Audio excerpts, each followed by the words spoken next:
ایک مسلمان کا جس طرح اللہ تبارک و تعالیٰ کے ساتھ ایک گہرا، مضبوط اور سب سے مستحکم رشتہ ہوتا ہے، اور جس طرح اس کا سب سے مضبوط اور مستحکم رشتہ نبی کریم صلی اللہ تعالیٰ علیہ وسلم کی عالی مرتبت بارگاہ کے ساتھ ہوتا ہے، ان مضبوط رشتوں کے ساتھ ساتھ پھر انسان کے تعلقات معاشرے کے ساتھ ہوتے ہیں، کنبے کے ساتھ ہوتے ہیں، پڑوسیوں کے ساتھ ہوتے ہیں، دوستوں کے ساتھ ہوتے ہیں، استاد شاگرد کا آپس میں رشتہ ہے، پیر مرید کا آپس میں رشتہ ہے، بھائی کا بھائی سے تعلق ہے۔ ان سارے رشتوں کے ساتھ ساتھ انسان کا ایک رشتہ اپنے آپ کے ساتھ بھی ہوتا ہے۔ انسان کا اپنے نفس کے ساتھ، اپنی ذات کے ساتھ بھی تعلق ہوتا ہے۔ نبی کریم صلی اللہ تعالیٰ علیہ وسلم نے ایک لفظ کہہ کے نا کہ تم پر تمہاری ذات کا بھی حق ہے، تم پر تمہارے نفس کا بھی حق ہے، تو ہم پر ہمارے حقوق بھی نبی کریم نے مقرر فرما دیے۔ جناب عبداللہ ابن عمر خود فرماتے ہیں کہ سرکار نے مجھ سے پوچھا کہ عبداللہ یہ بات ٹھیک ہے کہ تم ہر روز ہی نفلی روزہ رکھتے ہو اور ہر رات ہی نفلی عبادت کرتے ہو؟ تو میں نے عرض کیا یا رسول اللہ صلی اللہ تعالیٰ علیہ وسلم ایسا ہی ہے۔ اللہ کے پیارے حبیب علیہ الصلوۃ والسلام نے فرمایا ایسا نہ کرو۔ وہ نفلی روزہ رکھتے تھے، ہر روز ہر رات نفلی عبادت کرتے تھے، تو محبوب نے ان سے تصدیق کرانے کے بعد فرمایا ایسا نہ کرو، کبھی روزہ رکھا کرو، کبھی افطار کیا کرو، اور فرمایا کبھی نماز پڑھا کرو، کبھی سو جایا کرو۔ کیوں؟ اس لیے کہ حضور فرمانے لگے تمہارے جسم کا بھی تم پر حق ہے، تمہاری آنکھ کا بھی تم پر حق ہے کہ اسے نیند آتی ہے، تمہاری بیوی کا بھی تم پر حق ہے، اور فرمایا تم سے جو ملاقات کرنے کے لیے آتا ہے اس کا بھی تم پر حق ہے۔ تو یہ لفظ کہہ کے کہ تمہارے اپنے اوپر بھی حقوق ہیں، تمہاری ذات کے بھی تم پر حق ہیں۔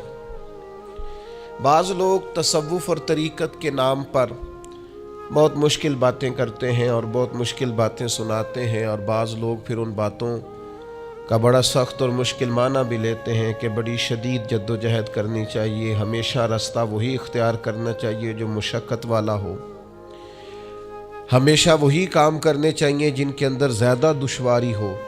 ٹھیک ہے، بعض اوقات مشقت والے کام، مجاہدے والے کام انسان کی نفس کی تربیت کے لیے بڑے اچھے ہوتے ہیں، لیکن ایسی مشقتیں، ایسے مجاہدے جو انسان کو اتنا کمزور کر دیں کہ وہ ضرورت کے جو حقوق ہیں وہ بھی پورے کرنے کے قابل نہ رہے، اس کی صحت پر ہی اثر انداز ہو جائیں، وہ آنے جانے والوں سے ملنے کے قابل ہی نہ رہے، وہ دیگر اس کے ذمے جو اس کے خاندان کے قبیلے کے بال بچوں کے حقوق ہیں وہ ادا ہی نہ کر سکے، تو اسلام اس کی بھی اجازت نہیں دیتا۔ خود ساختہ تصوف اور خود ساختہ طریقت کا جو مفہوم لوگوں نے بنا لیا ہے وہ مفہوم بھی درست نہیں ہے۔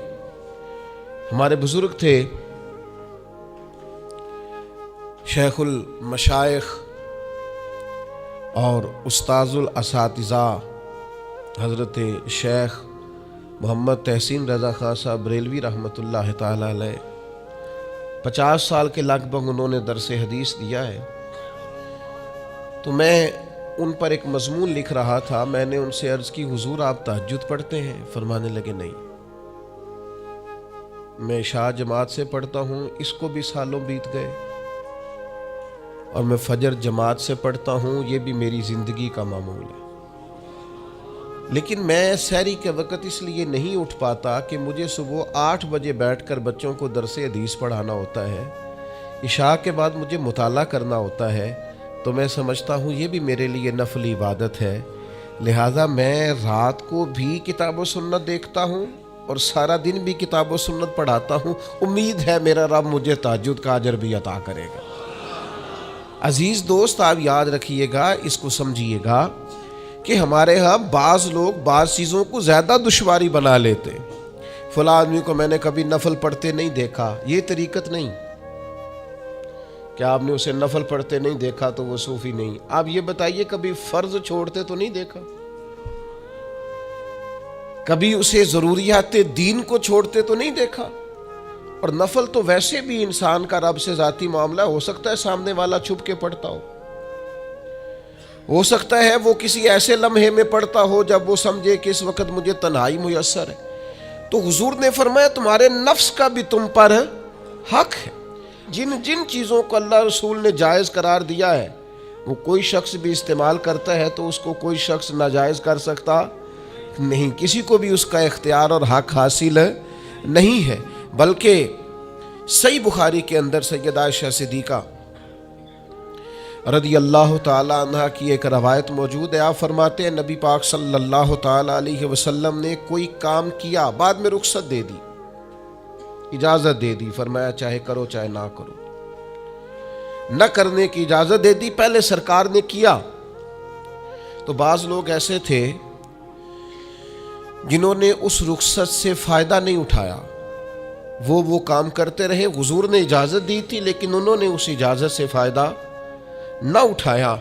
تو نبی کریم علیہ السلام کو جب اس بات کا علم ہوا تو محبوب نے اللہ کی حمد کی اور حضور فرمانے لگے یہ بعض لوگوں کو کیا ہو گیا ہے کہ وہ ان کاموں سے بچتے ہیں جو میں کرتا ہوں، یعنی جس رخصت اور گنجائش پر میں عمل کر رہا ہوں اللہ کا محبوب ہو کے، وہ اس چیز کو چھوڑ رہے ہیں، اس سے احتراز برت رہے ہیں حالانکہ میں اجازت دے رہا ہوں۔ اور پھر اللہ کے حبیب علیہ السلام نے کیا خوبصورت انداز میں اس سارے مفہوم کو اتنا سمیٹا کہ اس کو ہمیشہ کے لیے بند کر دیا۔ اللہ کے محبوب فرمانے لگے مجھے اللہ کی قسم میں تم سب سے زیادہ رب کو جانتا ہوں اور میں تم سب سے زیادہ اللہ سے ڈرتا ہوں۔ تو جب میں کسی گنجائش پہ عمل کر رہا ہوں، جب میں کسی ضرورت پر عمل کر رہا ہوں، وہ یہاں ایک دوست تشریف لائے ہمارے پاس تو وہ ہمیں مشورہ دینے لگے کہ آپ کے ہاں بچوں کو چھٹی ہوتی ہے تو وہ تقریباً 1.5 دن بنتا ہے، ظہر کی نماز کے بعد ہفتے کو وہ چلے جاتے ہیں اور اتوار کا سارا دن وہ چھٹی میں رہتے ہیں، تو یہ 1.5 دن پورا ان کا ضائع ہوتا ہے۔ تو یہ تو معاملہ ٹھیک نہیں ہے، اس طرح تو ایسا ہے نا کہ مدارس دینیہ میں کیا کام ہے چھٹی کا؟ تو میں نے ان سے کہا ہو سکتا ہے مدرسے کے طالب علموں کو بھی نیند آتی ہو سکتا ہے ان کا بھی کبھی کسی گراؤنڈ میں جا کے کھیلنے کو جی چاہتا ہو سکتا ہے یہ بھی اسی طرح کے لوگ ہوں جس طرح کے عام بچے ہوتے ہیں، ہو سکتا ہے وہ ساری خواہشات ان کے اندر بھی پائی جاتی ہوں جو باقی لوگوں کے اندر پائی جاتی ہیں۔ آپ وہ پابندیاں کیوں لگاتے ہیں جو پابندی اللہ رسول نے نہیں لگائی؟ جس چیز کو شریعت نے بین نہیں کیا ہم کون ہوتے ہیں اس کو بین کرنے والے؟ سمجھیں؟ ہاں ایک بات ضرور ہے، ہم اپنے وجود کے مالک نہیں ہیں، اس کا مالک اللہ ہے، وہ خالق ہے ہم مخلوق ہیں، وہ معبود ہے ہم اس کے عابد ہیں، وہ ہمارا مالک ہے۔ ہمیں اپنے نفس کو اپنے وجود کو اس کی فرما برداری میں رکھنا۔ نفس کے حق کا یہ مطلب نہیں ہے کہ خواہش نفس میں اگر کوئی ناجائز چیز پیدا ہوتی ہے تو اس کی تکمیل کے لیے بھی ہم دوڑ پڑیں گے، اس کی شریعت کے اندر اجازت نہیں ہے۔ اجازت اس بات کی ہے کہ جن چیزوں کو شریعت نے جائز قرار دیا ہے آپ اگر ان کا حصول چاہتے ہیں، آسانی چاہتے ہیں تو آپ ضرور ان کو اختیار کریں، کوئی منع والی بات نہیں ہے۔ میں نے کہا بعض لوگ بعض چیزوں پر شدت کرتے ہیں، یعنی نبی کریم علیہ السلام کے صاحبزادہ گرامی حضرت ابراہیم علیہ السلام کا وصال ہو گیا تو نبی کریم کی آنکھوں میں آنسو آ گئے۔ تو ایک شخص نے حضور سے کہا یا رسول اللہ آپ بھی روتے ہیں، آپ تو صبر کا درس دیتے ہیں۔ تو نبی کریم نے فرمایا یہ جو آنسو نکل آئے ہیں یہ بیٹے کی محبت کی علامت ہے، باقی فرمایا میرے دل اور زبان پر وہی ہے جس سے میرا رب راضی ہوتا ہے، میں اللہ سے کوئی شکوہ نہیں کر رہا، اس کی تقدیر پر راضی ہوں، لیکن یہ کہ جو انسان پر اللہ تعالیٰ نے کچھ فطری محبت رکھی آپ اس کو بھی قبول نہیں کرتے بعض لوگ، تو کچھ لوگ بعض لوگوں پر زیادہ شدت کرتے ہیں، بعض لوگ بعض چیزوں کے معاملے میں زیادہ شدت کا. حضرت عمر کو نبی پاک نے کچھ نذرانہ دینا چاہا, ہدیہ دینا چاہا. ایک ہے آپ کسی سے مانگتے ہیں, ایک ہے کوئی آپ کو دیتا ہے. ان دونوں باتوں میں وہ جو تحفہ لینا دینا ہے اسے تو حضور نے فرمایا محبت بڑھتی ہے. تو حضرت یہ صحیح بخاری میں موجود ہے, نبی کریم نے کچھ دیا تو حضرت عمر عرض کرنے لگے نہیں یا رسول اللہ ضرورت نہیں. تو محبوب نے فرمایا جو بن مانگے ملے وہ تو اللہ کی طرف سے ہے. وہ ایک صاحب مجھے کہنے لگے فلاں صاحب کہتے ہیں ہم چندہ نہیں مانگتے. تو میں نے کہا وہ زیادہ نیک ہونا چاہتے ہیں, کوئی حرج والی بات نہیں. وہ چندہ نہیں مانگتے, وہ زیادہ پرہیزگار ہونا چاہتے ہیں, زیادہ آگے بڑھنا چاہتے ہیں. ورنہ نبی پاک نے تو اعلان کیا ہے کہ تبوک پہ جانا ہے, مجاہدوں کو چندے کی ضرورت ہے. اعلان کیا کہ نہیں کیا رسول پاک نے؟ تو آپ کس کو علماء کی توہین کا پہلو بنائیں گے؟ رسول اللہ صلی اللہ علیہ وسلم نے اعلان نہیں فرمایا؟ اگرچہ مالک کے کل ہیں لیکن حضور نے اعلان کیا. اور قرآن مجید میں تو کفار نے شکوہ کیا ہے کہ رب ہم سے مانگتا ہے معاذ اللہ. اس کا معنی یہ ہے کہ اللہ فقیر ہے, ہم غنی ہیں. یہ آپ 28ویں پارے میں دیکھ لیں کہ رب کہتا ہے قرض حسنہ دو, تو آپ کیا معاذ اللہ یہ آیتیں دیکھ کے اللہ پر تنقید کریں گے؟ معاذ اللہ ثم معاذ اللہ, نقل کفر نباشت کہ اللہ لوگوں سے کہتا ہے میرے راستے میں خرچ کرو, اور ایک جگہ نہیں جگہ جگہ کہتا ہے. آپ کچھ زیادہ نیک ہونا چاہتے ہیں, یعنی جس بات کا اللہ اعلان کر رہا ہے وَمِمَّا رَزَقْنَاهُمْ يُنْفِقُونَ, جو میں نے تمہیں دیا ہے میری راہ میں خرچ کرو, جس کا حضور اعلان کر رہے ہیں. ایک شخص کھڑا ہو گیا تھا جی ہو مولوی چندے مانگتے ہیں. او خدا کے بندے, جو کام عین کتاب و سنت میں موجود ہے, تم کو ضرورت سے زیادہ نیک ہونا چاہتے ہو تو یہ تمہارا خود ساختہ دین ہے, یہ رسول اللہ کا دین نہیں ہے, یہ تمہارا. اور لوگ ہیں کہ کہہ رہے ہیں واہ واہ بڑی بات ہے. تو اس لیے ہمارے وجود کا بھی ہم پر حق ہے. چند ایک نفس کے حقوق آج بیان کرنے. سب سے پہلا ہمارے نفس کا ہم پر حق یہ ہے کہ ہم اپنے آپ کو پہچانیں, اپنی صلاحیتوں کو پہچانیں, اپنے اوپر غور کریں. قرآن مجید نے ارشاد فرمایا کہ بل الانسان علی نفسہ بصیرہ, فرمایا بلکہ انسان خود اپنے اوپر گواہ ہے, اسے اپنا پتہ ہے. بہانے بنائے تو بات الگ ہے, یہ خود پر گواہ ہے, اسے خبر ہے. انسان عالم اصغر ہے, ہم نہ اپنے آپ کو پہچانتے نہیں, ہمیں اپنی خوبیوں کا پتہ نہیں ہوتا. یہ جو ہم استاذ کے پاس جاتے ہیں نا, یہ جو ہم مرشد کے پاس جاتے ہیں نا, وہ ہمیں نکھار کے نا تو وہ ہماری خوبیاں ہماری آنکھوں کے سامنے کر دیتے ہیں کہ یہ تمہارے اندر صلاحیت ہے. وہ تراش کے نا پتھر کو تو اسے ہیرا بنا دیتے ہیں, وہ نکموں کو کام کا بنا دیتے ہیں. وہ کیا کرتے ہیں کہ وہ ہمیں ہمارے اپنے آپ سے آگاہ کر دیتے ہیں. یعنی ہے وہی تیرے زمانے کا امام برحق جو تجھے حاضر و موجود سے بیزار کرے اور موت کی شکل میں دکھلا کے تجھے جلوہ یار زندگی تیرے لیے اور بھی دشوار کرے. وہ جو تیرا جینا اوکھا کر دینا, مشکل نہیں میں کہتا, اگرچہ اردو ہے لیکن مشکل اور اوکھا, یہ اوکھا ذرا زیادہ وزنی ہے. جو جینا اوکھا کر دے وہ درویش ہوتا ہے, جو تیرے لیے مشکل کر دے. بھائی اپنے آپ کو پہچانے, اپنے اوپر غور کریں. اللہ تعالیٰ نے بنایا ہے اور بنانے والا کہتا لقد خلقنا الانسان فی احسن تقویم. بنانے والا کہتا میں نے تجھے بڑی بہترین ساخت میں بنایا. او انسان میں نے تجھے بڑا ہی سونا بنایا.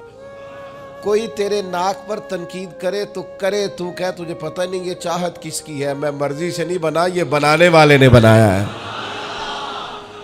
اس نے تجھے سونا بنایا, تو اپنے آپ کو پہچانتا ہی نہیں.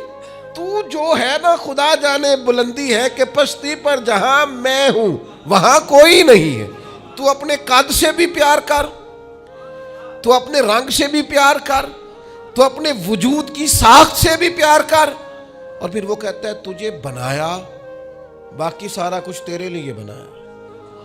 وَالَّذِي خَلَقَ لَكُم مَّا فِي الْأَرْضِ جَمِيعًا, رب کہتا ہے زمین میں جو کچھ ہے نا میں نے سارا تیرے لیے بنایا. تجھے اللہ رسول کے لیے بنایا ہے, اور باقی زمین میں جو کچھ ہے وہ سارا تو پہچانتا ہی نہیں. یہ ہر چیز مسخر ہے تیرے سامنے. اتنا بڑا ہاتھی ہوتا ہے اور ایک عام آدمی ہلکی سی چھڑی لے کے اسے چلا رہا ہوتا ہے. اونٹ کتنا لمبا چوڑا وزنی ہوتا ہے لیکن ایک عام آدمی اس کے ناک میں نکیل ڈال کے اسے گھما رہا ہوتا ہے. کتنی بڑی بھینس ہوتی ہے لیکن چھوٹے سے بچے نے مہار پکڑی ہوئی ہوتی ہے. ایک عام آدمی پائلٹ بن کر جہاز پہ بیٹھتا ہے اور منوں ٹنوں کے حساب سے وزن ہے، افراد ہے، لیکن ہواؤں پر سواری کر کے اسے چیرتا ہوا وہ مہینوں کی منزلیں گھنٹوں میں طے کر کے کراس کرتا ہے. تسخیر کائنات کے لیے تجھے بنایا ہے، تو سو رہا ہے، تو جاگتا ہی نہیں، تو اپنے آپ کو پہچانتا ہی نہیں. اقبال سے کسی نے کہا میں رب تک جانا چاہتا ہوں، تو اقبال کہنے لگے عجب نہیں کہ خدا تک تیری رسائی ہو، پر تیری نظر سے تو پوشیدہ ہے آدمی کا مقام. تو بندے کے مقام کوئی نہیں سمجھ سکا ابھی تک. من عرف نفسہ فقد عرف ربا. درویش کہتے ہیں جو اپنے آپ کو پہچان گیا وہی تو اپنے رب کو پہچان گیا. اپنی قدر کو پہچانے، اپنی اہمیت کو پہچانے. آپ کے اندر بڑی صلاحیت پنہا ہے، چھوٹی چھوٹی باتوں میں پریشان ہو گئے، کام نہیں ملتا، کاروبار نہیں چلتا. اور تیرے پاس بڑا کچھ ہے یار، کام نہیں بھی ملتا. تو اگر وقتی طور پر کوئی حالات خراب ہیں تو اپنا قد کاٹ تو دیکھ، اپنا حسن تو دیکھ، اپنی سوچ تو دیکھ، تفکرات تو دیکھ. تجھے بنانے والے نے کوئی کمی چھوڑی نہیں، اس نے کمال کر دیا ہے، قدرت نے رنگ بھر دی ہے تیرے وجود میں. کبھی تو اپنے رب کے شاہکار ہونے کی نظر سے اپنے آپ کو دیکھے، تجھے اپنے آپ سے پیار ہو جائے، تجھے اپنے آپ سے محبت ہو جائے. وہ میں کبھی تنقید کیا کرتا تھا کہ یہ جوان شیشوں اور آئینوں کے سامنے بڑی دیر تک کھڑے رہتے ہیں. تو ایک دن ایک سادے سے بزرگ مجھے کہنے لگے یہ جو آئینے کے سامنے کھڑا ہے نا، یہ بھی رب کی تخلیق کوئی دیکھ رہا ہے. یہ کہہ رہا ہے کریم نے کمال نہیں کر دیا مجھے بنانے والا، حج نہیں کر دی. کیا حسن کے جلوے، کیا خوبصورتی اور کیا نورانیت اس نے پیدا کی ہے انسانی. اور پھر یہ جو دیا بن مانگے دیا. ایک بات یہ کہ اپنے نفس کو پہچانے، اور دوسری بات یہ ہے کہ عزت نفس کا بھی خیال کریں، اپنے آپ کو رسوا نہ کریں. اللہ نے عزت دی ہے تو اپنے آپ کو ذلت کی جگہ پر کھڑا نہ کریں، تہمت والی جگہ پہ اپنے آپ کو کھڑا نہ کریں. کبھی اپنے آپ کو اتنا کمزور نہ کریں. جھکنا ہے رب رسول کے سامنے، بلا وجہ دنیا داروں کے، سیٹھوں، نوابوں کے اور وزیروں مشیروں کے سامنے اپنے آپ کو رسوا نہ کریں. کسی کی گاڑی کے پیچھے بھاگ کے اللہ کی دی ہوئی شان کو کمزور نہ کریں. ذلت کی جگہ پہ اپنے آپ کو کھڑا نہ کریں. شریعت اسلامیہ نے مومن کا وقار کیا بیان کیا ہے. رب کریم نے فرشتوں سے جب مشورہ کیا تھا نا بندہ بنانے کے لیے، انسان کی تخلیق کے لیے، تو وَإِذْ قَالَ رَبُّكَ لِلْمَلَائِكَةِ إِنِّي جَاعِلٌ فِي الْأَرْضِ خَلِيفَةً. اللہ نے فرشتوں سے فرمایا میں زمین پہ اپنا نائب بنانا چاہتا ہوں. اوہو، کبھی آپ اس کو سمجھ جائیں نا کہ یہ عزت کا تاج کیا ہے. رب کہتا ہے میں نے تجھے زمین پر اپنا خلیفہ بنایا ہے، تو نائب ہے میرا. اور کتنا تو پروقار ہے اور تو کتنا طاقتور ہے انسان، تیرے اندر کتنی صلاحیتیں ہیں. سورہ احزاب میں اللہ کریم فرماتے ہیں رب نے اپنی امانت زمین و آسمان پر رکھنی چاہی تو زمین و آسمان نے انکار کر دیا اللہ کی امانت کو اٹھانے سے. وَحَمَلَهَا الْإِنسان، اور انسان نے اس امانت کو اٹھا لیا. کہا مالک میں تیری امانت اٹھاؤں گا، میں تیرا نام لے کے گلیوں میں گھوموں گا، میں تیری توحید کے ڈنکے بجاؤں گا. حضرت انسان نے کہا میں تیرے نام کے نعرے لگاؤں گا، میں تیری عبادت کروں گا، میں تیرے لیے نکلوں گا، میں تیرے لیے خیرات کروں گا، میں تیرے رستے میں اپنی صلاحیت. وَحَمَلَهَا الْإِنسان، انسان نے امانت اٹھائی اور کہا مالک میں نکلوں گا تیرے نام کی سربلندی کے لیے، میں تیرے نام پر جہاد کروں گا. اگر جان دینی پڑی تو دعائیں مانگ مانگ کے کہوں گا مالک میں تیرے رستے میں شہید ہونا چاہتا ہوں. اللہ کی امانت کو حضرت انسان کیوں اپنے آپ کو رسوائی والی جگہ پہ کھڑا کرے، کیوں کمزور کرے. بہت پہلے کہا تھا فقیر آدمی ہوں، جو باتیں کہتا ہوں کوشش کرتا ہوں سوچ سمجھ کے کہوں. بہت پہلے کہا تھا میں نے کہ جو اپنی برادری کو بڑا جانتا ہے اس کی زیادتی نہیں، زیادتی اس کی ہے جو اپنی برادری کو سب سے چھوٹا جانتا ہے. تو بڑا نالائق ہے، تو کہتا ہے میں چھوٹی برادری میں پیدا ہوا ہوں. تو مرضی سے پیدا ہوا ہے، یہاں تجھے تیرے رب نے پیدا کیا ہے. جو ماں تیرے، میں نے ایک دفعہ کہا کچھ دوستوں سے، کہنے لگے کدھر جا رہے ہیں؟ میں نے کہا اپنے والد صاحب کے مزار پہ. کہنے لگے پیر تھے؟ میں نے کہا نہیں. عالم تھے؟ میں نے کہا نہیں. کسی بہت بڑے ادارے میں کسی صدر نشین کی سیٹ پہ بیٹھتے تھے؟ میں نے کہا نہیں. وہ ٹریکٹر پر بیٹھ کر کھیتوں میں ہل چلاتے تھے، شام کو بھینسوں کا دودھ دھوتے تھے. وہ کسان تھے، وہ محنت کرتے تھے. پھر وہ تاجر تھے، چھوٹی سی تجارت کرتے تھے. لیکن مجھے اگر کوئی کائنات میں پوچھے گا نا خوش نصیب کتنے ہو، تو میں کہوں گا میں نے اس طرح کا باپ نہیں دیکھا جس طرح کا اپنا باپ دیکھا. اس لیے کہ میری شخصیت میں اگر کوئی نکھار ہے تو سب سے زیادہ رنگ میرے ابا جی کے بھرے ہوئے. تو میں کیسے انکار کروں؟ سب سے زیادہ ان کے دیے ہوئے رنگ ہیں شخصیت کے اندر، ماں باپ کے. او بھائیوں، ناز کے ساتھ زندگی گزاری جاتی ہے. کبھی اپنے آپ کو رسوائی والی جگہ پہ کھڑا نہ کریں، کبھی اپنے آپ کو کمزور نہ کریں، مضبوط رہیں، طاقتور رہیں. اور تیسری بات، ایک تو اپنے نفس کو پہچاننا ہے، دوسرا اپنی عزت کرنی ہے. کس کی عزت کرنی ہے؟ اپنی عزت کرنی. تکبر نہیں کرنا، اپنی عزت کرنی ہے. عربی کے کسی شاعر نے کہا تھا جو اپنی عزت نہیں نہ کرتا اس کی عزت بھی کوئی نہیں کرتا. اب وہ آپ نے ایک عام محاورہ سنا ہوگا، اپنی عزت بندے کے اپنے ہاتھ میں ہوتی ہے. اس کا معنی کیا ہے؟ آپ کبھی بھی کوئی ایسا کام نہ کریں جس سے آپ کی ذلت ہو. آپ اپنی عزت کریں، آپ اپنی تکریم کریں، آپ اپنے وقار کو بلند رکھیں. آپ کبھی بھی اپنے لہجے کو، معیار کو کمزور نہ ہونے دیں. آپ فکری توانائی کا ہمیشہ مظاہرہ کریں، طاقتور رہیں، کمزور نہ پڑے کبھی بھی. اور تیسرا یہ ہے کہ اپنے نفس کی تربیت کریں. جس طرح انسان اپنے وجود کی نشو و نما کرتا ہے نا، وہ کہتا ہے یہ کھاؤں گا تو طاقت ہوگی، یہ کھاؤں گا تو بیمار ہوں گا، یہ کھاؤں گا تو میں فریش رہوں گا، یہ کھانے سے میری طبیعت میں درد ہوگی.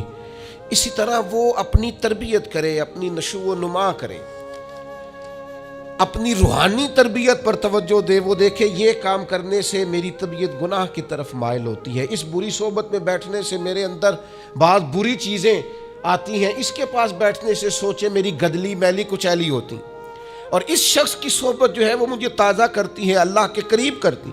تربیت نفس پر توجہ دیں، اپنی باطنی کیفیات کو ملاحظہ کریں. اپنی تربیت سب سے زیادہ انسان خود کر سکتا ہے. بل الانسان علی نفسہ بصیرہ. انسان خود اپنے اوپر گواہ ہے. وہ خود محسوس کرے کہ کہاں کہاں میرے اندر غلطیاں ہیں، کہاں کہاں میرے اندر کمزوریاں ہیں. وہ ان ساری چیزوں پر متوجہ رہے. ڈاکٹر نے دوائی دینی ہوتی ہے، اور دوائی دینے کے بعد وہ کہتا ہے یہ نسخہ ہے اور یہ کھانے کی ترتیب ہے اور یہ آپ کی پرہیز ہے.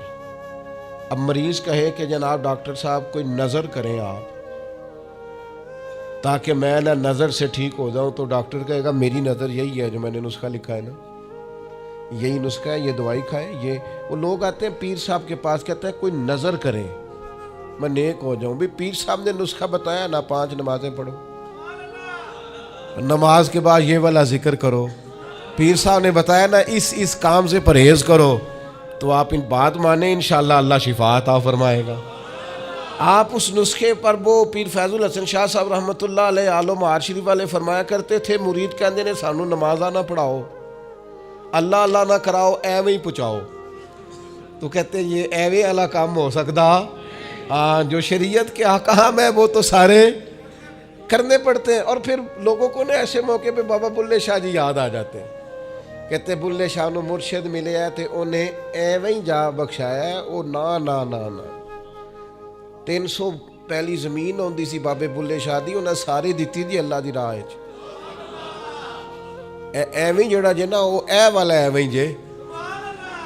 نیرا شعر نہ پڑھو، پیچھے پلٹ کے دیکھو تو صحیح اس شخص نے کمال کیا کیا کیا. مجھے اتنا نظر آ رہا ہے بلے شاہ نو مرشد ملیا جنہیں ایویں جا بخشایا، وہ ایویں ان کی عاجزی ہے، وہ ان کی عاجزی ہے، وہ انکساری ہے. وہ کہتے ہیں کہ مجھے بہت زیادہ مشقت نہیں کرنی پڑی، ایک ہی مرشد سے سارا کچھ مل گیا ہے. یہ اس بات کا ترجمہ ہے، اس کی تشریح ہے. من مانی باتیں، من مانی آپ تربیت اپنی کریں، اپنے اوپر غور کریں. اور چوتھا، ہمارے نفس کا ہم پر حق یہ ہے کہ اپنے نفس کا احتساب کریں، اپنی نفس کو اللہ کی رضا کے مطابق ڈھالیں، اس کا محاسبہ کریں. جو لوگ حساب کتاب نہیں نہ رکھتے، ہمارا ادارہ ذرا بڑا ہوا ہے تو ہم نے اسپیشل اکاؤنٹ میں پکا بندہ رکھ لیا ہے. پہلے ایک دوست کام کرتے تھے رضا کارانہ طور پر، شام کو بیٹھتے حساب کتاب کر دیتے. کمیٹیوں میں ایک شخص کیشیئر ہوتا ہے. پھر اب ادارہ بڑا ہو گیا، نظم بڑا ہو گیا، کام بڑا ہو گیا. اب وہ ایک آدمی شام کو اگر بیٹھے گا تو کرے گا نہیں، تو مستقل ایک صاحب ہیں جو ڈیوٹی کرتے، نظام کو دیکھتے. کیونکہ اگر حساب کتاب نہ رہے تو چیزیں ٹھیک چل سکتی. سب سے زیادہ وہ تاجر ناکام ہوتا ہے جو کمائی کرے اور خرچ کا حساب ہی نہ رکھے، جس کو پتہ ہی نہ ہو آمدن خرچ میں بیلنس کیا ہے. اس لیے حضرت عمر رضی اللہ تعالیٰ عنہ ارشاد فرماتے ہیں، اپنا حساب کرو اس سے پہلے کہ قیامت میں تمہارا حساب کیا جائے. اپنے نفس کا محاسبہ ضرور. ہم نہ ساری زندگی دوسروں کا حساب کرتے رہتے ہیں، فلاں کہاں سے کماتا ہے، کہاں کھاتا ہے، کہاں پہنچ گیا، کون سی سیاست کی، کس کے پاس اٹھتا بیٹھتا ہے، کہاں سے آتا جاتا ہے، چلاک بڑا ہے، فلاں سے مل گیا. اور ساری زندگی دوسروں کا خیال رکھتے گزر گئی. اس سے زیادہ بھی کبھی اپنا رکھا ہوتا نا تو بات کہاں سے کہاں پہنچ جاتی. محاسبہ نفس کرنا، اور کتنا کرنا ہے، اس نفس کو قابل بنانا ہے. حضرت سیدنا عبداللہ ابن سلام رضی اللہ تعالیٰ عنہ نے لکڑیوں کا گٹھا، پرانے زمانے کے اندر ایندھن لانا، لکڑیاں اکٹھی کر کے لانا، یہ بھی روزمرہ کی ڈیوٹیوں میں سے ایک ڈیوٹی ہوتی تھی. وہ ڈیوٹی آج کل ہم ماہانہ گیس کا بل دے کے پوری کرتے ہیں. یہاں اب بھی اس کی ایک صورت ہمارے پاس ہے کہ بہت سارے لوگوں نے سلنڈر اٹھائے ہوتے ہیں، گیس بھروانے جا رہے ہیں. تو اس سے کچھ عرصہ پہلے یا آج بھی دیہی ماحول کے اندر بعض لوگ شام کو لکڑیاں اکٹھی کر کے لاتے تھے کہ وہ آئیں گی تو کھانا پکے گا ایندھن کے لیے. حضرت عبداللہ ابن سلام رضی اللہ تعالیٰ عنہ لکڑیاں اپنی پشت پہ رکھے ہوئے ہیں، گھر کی طرف آ رہے ہیں. تو ایک شخص نے آپ سے کہا کہ جناب حد ہو گئی، گھر میں بیٹے بھی موجود ہیں، غلام بھی موجود ہیں، اور آپ یہ کام خود کر رہے ہیں. تو حضرت عبداللہ ابن سلام فرمانے لگے، بیٹے بھی موجود ہیں اور غلام بھی موجود ہیں، اور ایک بات اور بھی شامل کر رہا ہوں، اللہ کے فضل سے میرے بچے اور میرے خادم میرے فرما بردار بھی ہیں، بات بھی مانتے ہیں. لیکن فرمانے لگے میرا نفس نہ تھوڑا بڑا ہو گیا تھا. یہ مجھے کہہ رہا تھا تو بہت بڑا آدمی ہو گیا ہے، تو بہت بڑا شخص ہو گیا، تیری بڑی شخصیت ہو گئی ہے. فرمایا یہ جو ذرا لکڑیوں کا گٹھا پشت پہ رکھا ہے نا، یہ رکھا پشت پہ ہے، لیکن ذرا حساب اپنے نفس کا کر رہا ہوں، محاسبہ نفس کر رہا ہوں، اسے سمجھا رہا ہوں کہ اتنا بڑا ہونے کی ضرورت. ہمارے بزرگ فرمایا کرتے تھے آخر تک اپنے استادوں کی بارگاہ میں حاضری دینی ہے. میرے اسا فرمایا کرتے آخر تک اپنے مشائخ سے جڑے رہنا ہے، آخر تک اپنے اساتذہ کے پاس آنا جانا. کچھ لوگ بے نیاز ہو جاتے ہیں نا، خود عالم ہو گئے اب استاد گئے، خود بڑے ہو گئے اب گئے. کہتے تھے آخر تک جانا، اس لیے کہ بعض لوگوں کے پاس جانے سے انسان کو لگتا ہے کہ نہیں مجھ سے بھی بڑے موجود ہیں. ان کے پاس بیٹھنے سے احساس ہوتا ہے کہ میں اتنا بڑا نہیں ہوں. اور بڑا بھی ہمیشہ وہی ہوتا ہے جس کا کوئی بڑا ہوتا ہے، جس کا کوئی بڑا ہی نہیں وہ کیسے بڑا ہوگا. تو اللہ تعالیٰ نے بھی ہمیں قرآن مجید کے اندر یہ حکم دیا، یا ایھا الذین آمنوا اتقوا اللہ ولتنظر نفس ما قدمت لغد. اے ایمان والو اللہ سے ڈرو اور ہر جان حساب کرے، محاسبہ کرے، دیکھے کہ اس نے کل کے لیے آگے کیا بھیجا. کل کے لیے اس اپنا حساب کرنا ہے، محاسبہ نفس کرنا ہے. یہ نفس کا حق ہے. جس طرح کپڑے میلے ہو جاتے ہیں تو آپ پریشان ہوتی ہیں کہ یار یہ میلے ہو گئے بدلنے چاہیے. جوتے ٹوٹ جاتے ہیں تو آپ خیال کرتے ہیں یار مجھے آنا جانا ہوتا ہے، یہ مجھے ٹھیک کرنے چاہیے. تو نفس پر میل کچیل چڑھ جاتی ہے، لوگ حساب ہی نہیں کرتے. باطن سارا گدلا ہو جاتا ہے، لوگ حساب ہی نہیں کرتے. اندر سارا کمزور ہو جاتا ہے، حساب ہی نہیں کرتے. اس نفس کا حساب کرنا ہے، محاسبہ کرنا ہے. اس کا بھی حق ہے. جس طرح آپ کے جسم کا حق ہے کہ لباس ٹھیک ہو، جوتے ٹھیک ہوں، آپ نے غسل کیا ہوا ہو، اس طرح آپ کے نفس کا بھی حق ہے. اس کا حق کیا ہے کہ اسے اتنا ٹھیک کر دے، اتنا محاسبہ کریں، اتنی اس کی عادات بہتر کریں کہ وہ رب کی رضا کے مطابق ڈھل جائے، اللہ رسول کی رضا کے مطابق دھل جائے، نکھر جائے، صاف ہو جائے. اس طرح کا ہو جائے کہ جب دنیا سے جانے لگے تو آواز آئے، یا ایتھا النفس المطمئنہ اے نفس مطمئنہ ارجعی الی ربک راضیۃ مرضیہ، لوٹ اپنے رب کی طرف، تو اپنے رب سے راضی ہے اور تیرا رب تجھ سے راضی ہے۔ اس نفس کو اللہ کی رضا کے مطابق ڈھال دیں۔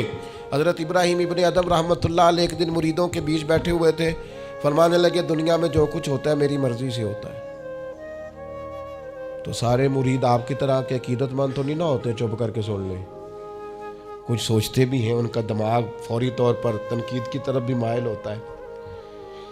جب آپ نے فرمایا کہ دنیا میں جو کچھ ہو رہا ہے میری مرضی سے ہو رہا ہے، تو کچھ لوگ جو تھے ان کی آنکھیں بتاتی تھیں کہ سوال فوری طور پر آ گیا ہے، ذہنوں کو پریشان کر رہا ہے۔ تو ایک صاحب نے کہہ لیا حضور یہ بڑا دعویٰ ہی نہیں، دنیا میں جو ہو رہا ہے میری مرضی سے ہو رہا ہے۔ فرمانے لگے اصل بات نہیں نا، تم نے آگے پوچھا ہی نہیں، میں بتانے لگا تھا، تم پر کچھ لوگ پریشان جلدی ہو جاتے، اگلا صفحہ پڑھتے نہیں پچھلے پہ ہی پریشان ہو جاتے۔